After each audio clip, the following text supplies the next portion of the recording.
Puji Tuhan, selamat pagi, selamat kita berjumpa dalam ibadah doa pagi GPDI Budi Mulia. Terima kasih, pagi ini kita ada dalam keadaan tubuh yang sehat dan kita minta supaya kemurahan Tuhan hari ini kita diberkati ketika kita mendengar firman Tuhan, kita dikuatkan, iman kita ditambahkan sehingga pagi ini kita dikuatkan dengan kehadiran Tuhan. Sebelumnya mari kita berdoa. Bapa di sorga, kami mengucap syukur pagi ini kita dapat bersekutu lagi mendengarkan firman Tuhan, merasakan hadirat Tuhan. Tuhan berkati ibadah doa pagi kita hari ini, dan biar hati kita bersuka cita menyambut firman Tuhan. Ada berkat yang besar Tuhan sediakan melalui firman Tuhan. Terpujilah nama Tuhan, Roh Kudus pimpin dari awal sampai akhir. Tuhan yang dipermuliakan di dalam nama Tuhan Yesus Kristus. Haleluya. Amin. Puji Tuhan, saudara-saudara sekalian yang saya kasihi, saya akan bacakan ayat yang diambil dari Kisah Para Rasul pasal yang kedua, ayat yang ke-47.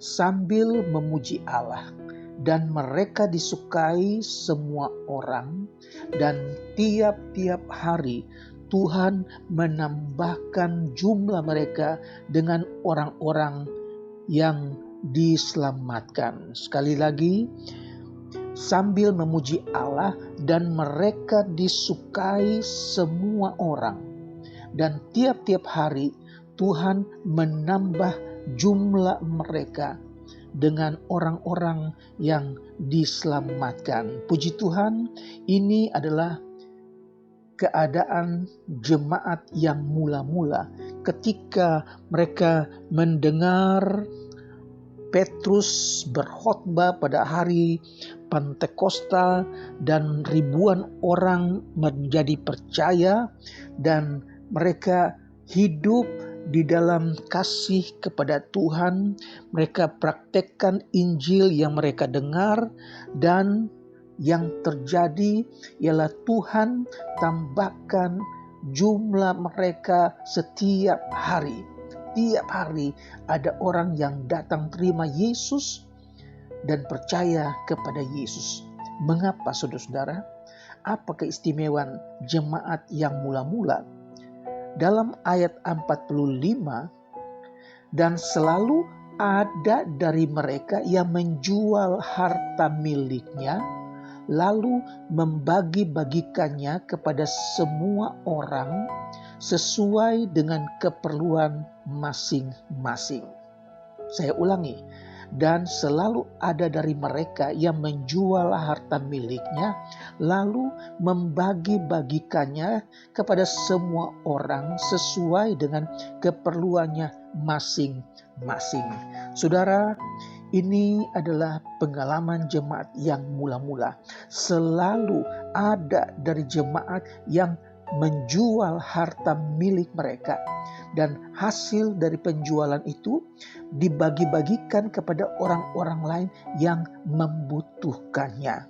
Saudara, ini menjadi pengalaman yang luar biasa bagi jemaat yang mula-mula, sehingga orang-orang menjadi tertarik karena perbuatan kasih mereka. Setiap hari orang-orang datang, mereka melihat bahwa kemurahan hati jemaat yang mula-mula membuat mereka menjadi tertarik. Apa yang mereka tertarik? Yaitu perbuatan kasih mereka.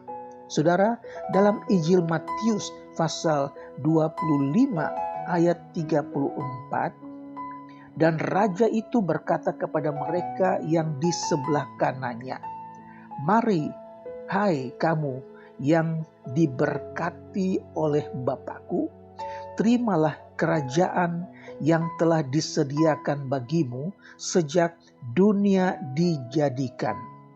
Sebab Ketika aku lapar, kamu memberi aku makan. Ketika aku haus, kamu memberi aku minum. Ketika aku seorang asing, kamu memberi aku tumpangan. Ketika aku telanjang, kamu memberi aku pakaian. Ketika aku sakit, kamu melawat aku. Ketika aku di penjara, kamu mengunjungi aku. Saudara, apa yang Tuhan Yesus katakan ini membuat murid-muridnya terheran-heran. Kapan guru lapar dan kami tidak beri minum? Kapan guru sakit dan kami tidak melawat? Kapan guru telanjang dan kami tidak berikan pakaian? Dan apa yang Yesus katakan, bahwa sesungguhnya segala sesuatu yang kamu lakukan untuk salah seorang dari antara saudaraku yang paling hina ini, kamu telah melakukannya untuk aku. Puji Tuhan. Ini adalah untuk mereka yang digolongkan sebagai orang-orang percaya yang diberkati oleh Bapa di sorga, untuk menerima kerajaan yang telah disediakan bagi mereka sejak dunia dijadikan. Mengapa? Karena mereka melakukan perbuatan kasih. Yesus katakan, ketika aku lapar, kamu beri aku makan. Ketika aku haus, kamu beri aku pakaian. Aku telanjang, kamu beri aku pakaian. Aku sakit, kamu melawat aku. Saudara, dan ini adalah pelajaran yang luar biasa yang Yesus ajarkan buat semua orang yang percaya. Jadi jemaat yang pertama adalah jemaat yang tidak takut rugi untuk memberi. Dalam hal memberi, mereka tidak takut, saudara-saudara. Mereka merasa diberkati, terlebih berkat memberi daripada menerima. Mereka bertumbuh di dalam kasih, dan ini merupakan suatu kesaksian melalui perbuatan kasih. Dalam 2 Korintus pasal yang ke-9 dikatakan, memberi dengan sukacita membawa berkat. Memberi dengan sukacita membawa berkat. Ayat yang ke-8 katakan, dan Allah sanggup melimpahkan segala kasih karunia kepada kamu, supaya kamu senantiasa berkecukupan di dalam segala sesuatu, dan malah berkelebihan dalam pelbagai kebajikan. Seperti ada tertulis, ia huruf besar, membagikan, ia huruf besar, memberikan kepada orang miskin, kebenarannya tetap untuk selama-lamanya. Puji Tuhan. Ayat 12 katakan, sebab pelayanan kasih yang berisi pemberian ini bukan hanya mencukupkan keperluan orang-orang kudus, tetapi juga melimpahkan ucapan syukur kepada Allah. Dan oleh sebab kamu telah tahan uji dalam pelayanan itu, mereka memuliakan Allah karena ketaatan kamu dalam pengakuan akan Injil Kristus, dan karena kemurahan hatimu dalam membagikan segala sesuatu dengan mereka, dengan semua orang. Sedangkan dalam doa mereka juga merindukan kamu oleh karena kasih karunia Allah yang melimpah di atas kamu. Syukur kepada Allah karena karunia-Nya yang tak terkatakan itu. Saudara, pada jemaat di Korintus, mereka yang suka memberi, saudara, ini adalah Allah yang memberikan kasih karunia yang tak terkatakan. Ini menjadi berkat bagi banyak orang dan tidak dapat dipungkiri melalui pengalaman orang-orang yang percaya kepada firman Allah. Orang-orang yang menjadi Kristen Bukan saja mereka mendengar kesaksian Injil, tetapi banyak juga orang-orang yang menjadi Kristen karena mereka melihat perbuatan baik orang-orang Kristen. Mereka melihat karakter-karakter kasih dari orang-orang Kristen yang suka memberi. Bukan saja karena mereka mendengar firman, tetapi karena mereka melihat perbuatan-perbuatan baik kita. Dalam Injil Matius pasal 5 ayat 13, firman Allah katakan, "Kamu adalah garam dunia. Jika garam itu menjadi tawar, dengan apakah ia diasinkan? Tidak ada lagi gunanya selain dibuang dan diinjak orang." Saudara, garam diperlukan untuk melesatkan makanan dan mencegah pembusukan. Saudara, saya waktu masih kecil suka mancing. Dan kalau mancing itu dapat ikan banyak, nah sebagian orang tidak masak satu kaligus. Dulu tidak ada kulkas, tidak ada freezer. Jadi cara untuk membuat ikan itu tahan lama yaitu digarami, sehingga kita sebut ikan itu ikan garam atau ikan asin. Dengan ikan asin, dengan ikan garam, dia dapat bertahan lama. Begitu juga dengan orang-orang percaya, dan gereja harus menjadi garam bagi dunia ini. Jangan sampai garam itu menjadi tawar. Tidak ada gunanya selain hanya diinjak-injak orang. Tetapi kalau kita dikatakan sebagai garam, berarti kita dapat melesatkan hati orang, dapat menyenangkan hati orang. Kita dapat menghindari orang lain dari pembusukan karakter.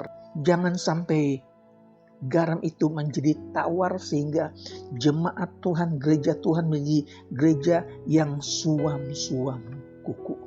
Gereja yang suam-suam kuku dikatakan dimuntahkan Allah. Allah tidak berkenan seperti jemaat di Laodikia.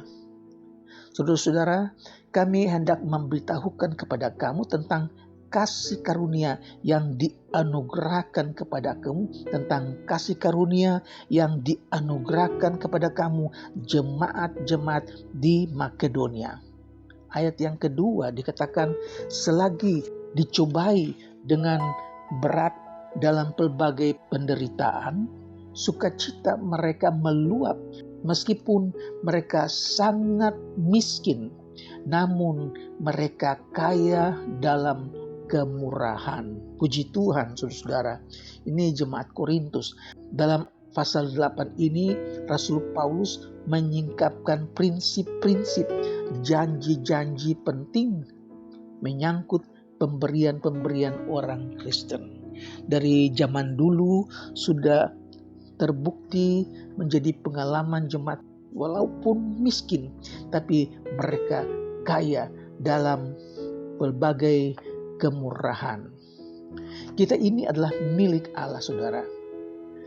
Dan apa yang kita punya dipegang sebagai sesuatu yang dipercaya Tuhan kepada kita. Tuhan percayakan kita miliki. Kita harus percaya bahwa kita ini hidup bagi Allah, bukan untuk hal-hal mamon, bukan hal-hal duit saja. Dalam Injil Matius pasal 6 ayat 24, kita tidak dapat mengabdi kepada dua tuan, yaitu kepada Allah dan kepada mamon. Kita harus pilih kepada Allah saja. Haleluya. Kita memberi untuk menolong mereka yang membutuhkan bantuan. Puji Tuhan, Amsal 19 ayat 17. Siapa menaruh belas kasihan kepada orang yang lemah, memiutangi Tuhan yang akan membalas perbuatannya itu. Allah tidak pernah berhutang. Apa yang kita beri, Tuhan akan balas. Pasti. Injil Matius pasal 5 ayat 14 katakan, kamu adalah terang dunia. kota yang terletak di atas gunung tidak mungkin tersembunyi. Lagi pula, orang tidak menyalakan pelita lalu meletakkannya di bawah gantang, melainkan di atas kaki dian, sehingga menerangi semua orang di dalam rumah itu. Ayat 16 sebagai ayat yang terakhir. Demikianlah hendaknya terangmu bercahaya di depan orang, sehingga mereka melihat perbuatanmu yang baik dan memuliakan Bapamu yang di sorga. Puji Tuhan, semoga saudara-saudara kita yang hidup di zaman akhir ini dapat pengalaman seperti jemaat yang mula-mula. Tiap hari Tuhan tambahkan jiwa-jiwa untuk diselamatkan karena melihat perbuatan baik dari jemaat yang ada. Puji Tuhan, Tuhan kiranya memberkati sekali Yesus, tetap Yesus. Puji Tuhan, tetaplah berdoa. Mari kita berdoa. Bapa di sorga, kami mengucap syukur. Tuhan berkati kami dengan firman pagi hari ini. Terima kasih Tuhan, hamba-Mu berdoa buat mereka yang sakit di rumah ataupun di rumah sakit. Bilur-bilur Yesus menyembuhkan mereka yang sakit dalam nama Yesus. Dalam nama Yesus. Terima kasih Tuhan Yesus. Kami percaya kuasa-Mu tidak berubah. Engkau tetap sama adanya. Mereka yang susah Tuhan hiburkan, yang lemah Tuhan berikan kekuatan. Di hari-hari yang sukar sekarang ini, Tuhan kiranya nyatakan kemurahan-Mu. Berikan mereka kekuatan, tambahkan iman percaya. Mereka yang belum bekerja, buka jalan sehingga mereka bisa bekerja. Nama Tuhan dipermuliakan. Memberkati rumah tangga, cukupkan apa yang mereka perlukan. Berkati anak-anak sekolah, cukupkan biaya-biaya ya Tuhan Yesus. Terpujilah nama-Mu Tuhan. Kami akhiri ibadah doa pagi ini dengan mengucap syukur di dalam nama Tuhan Yesus Kristus. Haleluya. Amin. Puji Tuhan, selamat beraktivitas.